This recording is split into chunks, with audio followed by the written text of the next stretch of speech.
is not just to revitalize the Democratic Party, not only to open the doors to young people and working people. Our job is to revitalize American democracy.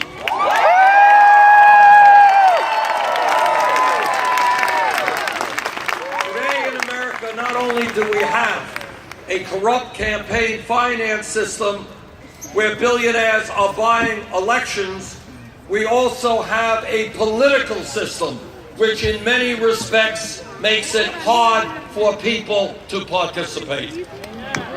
I want to see this country have one of the highest voter turnout rates in the world, not one of the lowest.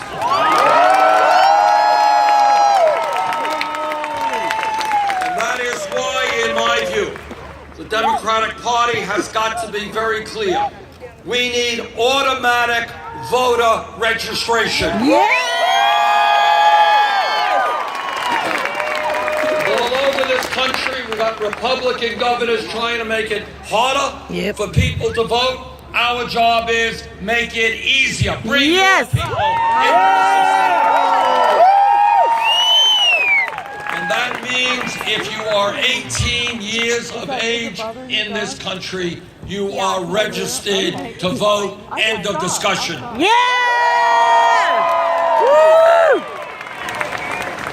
In those states where it's applicable, we need same-day registration. We need open primaries. What else the Democratic Party needs? Turns out, sadly, that the poorest states in this country, many in the South, where people are suffering without health insurance, without jobs, without access to a decent education for their kids. In many of those states, they are controlled by right-wing Republicans. And the truth is that the Democratic Party has turned its back on many of those states. We need a 50-state strategy. We need to plant the flag of progressive politics in every state in this country. Great that the Democrats do well in New England and the East Coast, do well here in the West Coast, do well in some states in the Midwest. That's fine. But you can't turn your back on working people and low-income people and children and the poor in 25 states in this country. We've got to fight for every one of those states. Thank you, Bernie! We love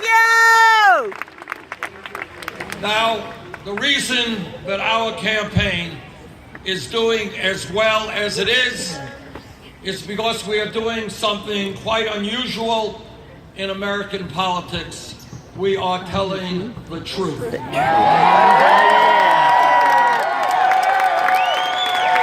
but good, baby. The truth is not always pleasant.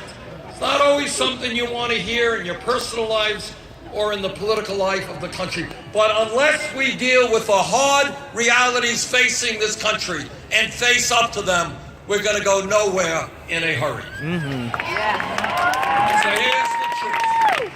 The truth is, as I mentioned a moment ago, we've got a corrupt campaign finance system undermining American democracy. And together, we're not only going to overturn this disastrous Citizens United, we're going to move toward public funding of elections.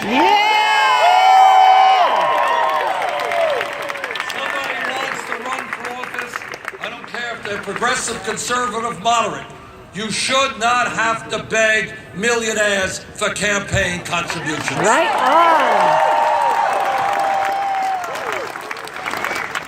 But it's not only a corrupt campaign finance system, it is a rigged economy. Here's another truth. You don't see it on TV too often, but it is a truth nonetheless. And that is, we have more income and wealth inequality in this country than at any time since 1928, and it is worse here than in almost any major country on earth. In my view, America is not supposed to be about the top 1/10 of 1% owning almost as much wealth as the bottom 90%. Right. Woo! America is not supposed to be about 20 of the wealthiest people owning more wealth than the bottom 150 million Americans, half of our population. When you want to hear about a rigged economy, what a rigged economy is about is one family, the Walton family who owns Walmart. Yeah. Only does this family own more wealth than the bottom 40% of our people.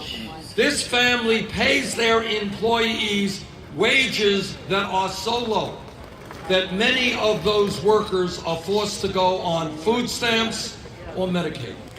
Gives them backdoor welfare for the Waltons. Is when the middle class of this country pays higher taxes to subsidize the workers of the wealthiest family in this country. And I say to the Walton family, the wealthiest family in this country and the major beneficiary of welfare. Yep. Waltons, get off of welfare, pay your workers. Yeah!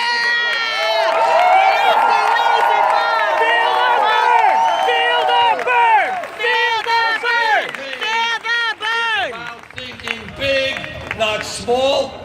Yeah. It's about thinking outside of the box, outside of the status quo. It is about asking why it is that millions of our people today are working 2 or 3 jobs just to cobble together the income and the health care that they need.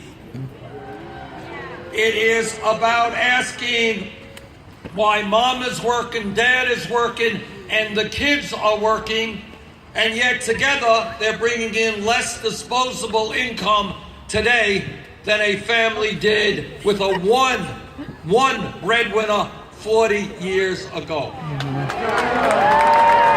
This campaign is asking, how does it happen that despite an explosion of technology and worker productivity, 58% of all new income is going to the top 1%.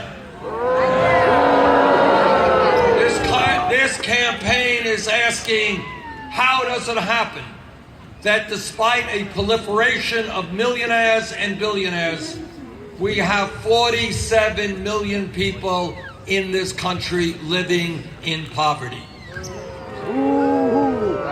What this campaign is about, and we say it loudly and proudly, we are going to create an economy that works for all of us, not just the 1%. Oh,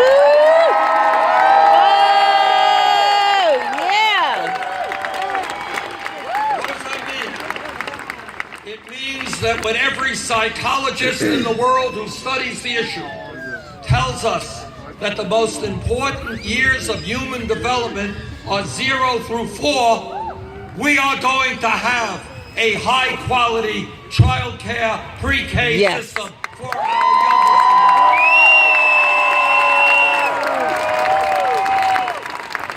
It is about understanding that millions of working people cannot make it on 9, 10, 11 bucks an hour. We need to raise the minimum wage to a living wage, $15 an hour. It is about understanding that women are sick and tired of making 79 cents on the dollar compared to men.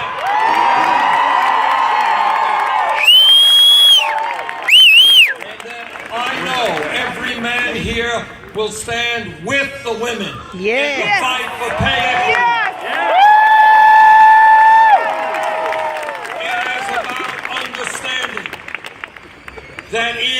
Oregon, over 180,000 children are living in poverty. That nearly 20,000 public school students under the age of 18 are homeless in Oregon.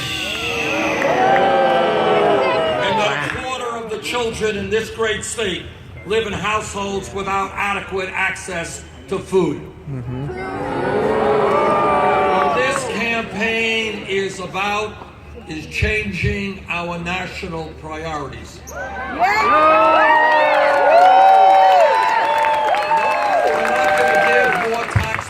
Multinational corporations and billionaires, we're going to demand that they start paying their fair share of taxes.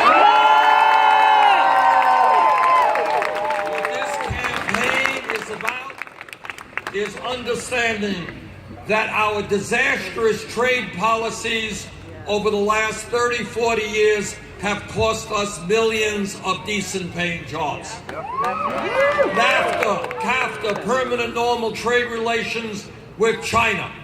Those have led to the shutdowns of tens of thousands of factories in America, where workers here are thrown out in the street as companies move to low-wage places all over the world. And one of the many differences of opinion that Secretary Clinton and I have opposed every one of these disastrous trade agreements.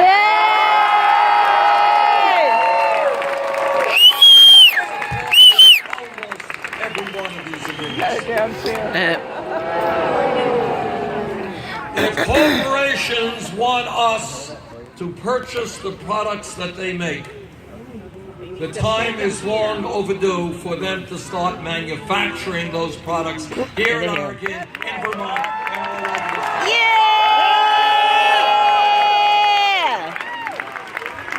I was in Flint, Michigan a couple of months ago. And what I saw and heard in Flint, Michigan was almost impossible to believe that it was occurring in the United States of America in the year 2016. And that is, children were suffering cognitive brain damage because they were drinking water with excessive levels of lead in it. But it is not just Flint, Michigan. All over this country, there are communities struggling with clean water. There are communities struggling with antiquated wastewater plants. Our roads, our bridges, our airports, our rail system in many parts of this country are deteriorating. We have got to understand that real unemployment in this country is not 5%. It is double that, close to 10%. We need a massive federal jobs program which puts American workers back to work.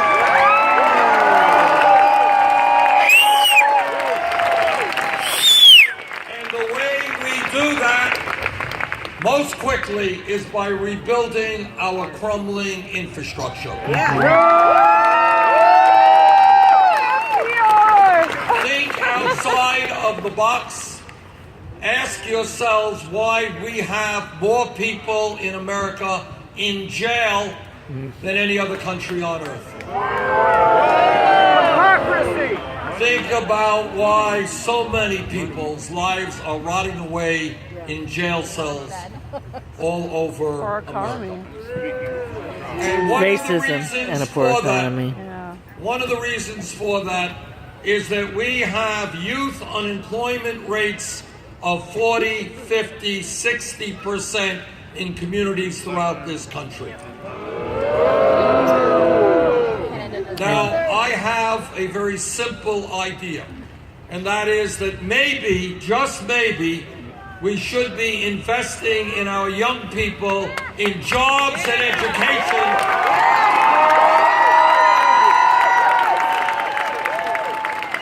Not in jails or incarceration. Right. Brothers and sisters, we have a a broken criminal justice system, and together we are going to reform that broken system.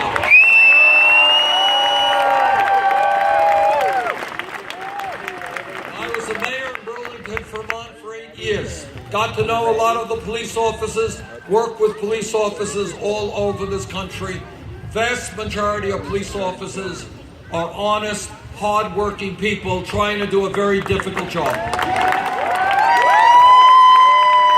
But, like any other public official, if a police officer breaks the law, that officer must be held accountable. Damn straight!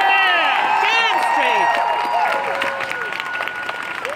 Local police departments all over this country, we have got to begin demilitarizing police departments.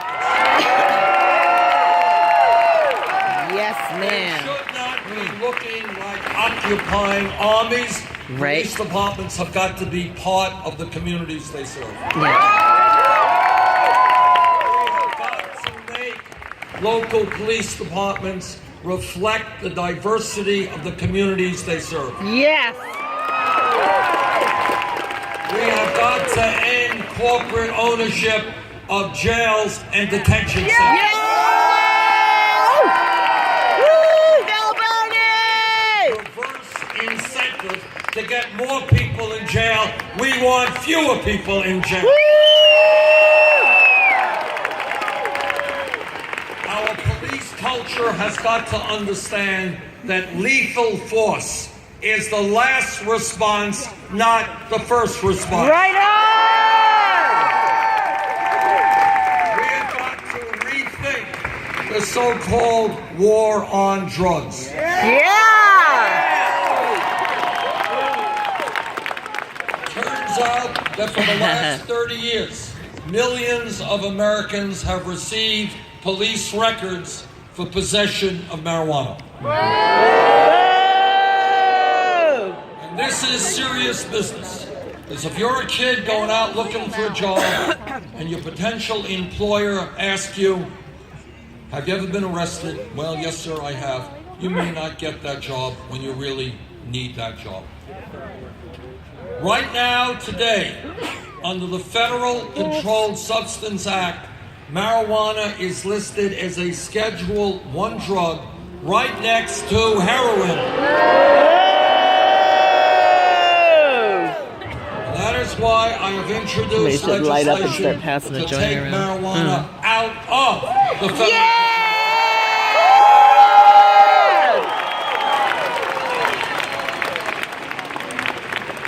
When we talk about drugs in this country, this is a crisis situation because we have an epidemic in my state and all over this country regarding opiate addiction and heroin addiction. That's right! Cheap heroin is flooding the streets of America. I was told, if you can believe it, that in Baltimore, Maryland, I don't know if this is true, they say that 10% of the people there are addicted to heroin. I believe it. Tens of thousands of people. Now, if we are going to get a handle on this crisis, there is one principle that we have got to understand, and that is we will not be successful in treating addiction or substance abuse unless we understand this is a health issue, not a criminal issue. That's right. And what we also have got to address is that we have today a crisis in mental health treatment. All over this country, I get calls in my office, other senators do the same. People are worried about family members, they're worried about suicides, they're worried about people committing terrible atrocities. People want to get off the addictions they have, and yet they cannot find the treatment they need when they need it at a cost they can afford. We need a revolution in mental health treatment in this country. We need to make mental health treatment available available to people when they need it.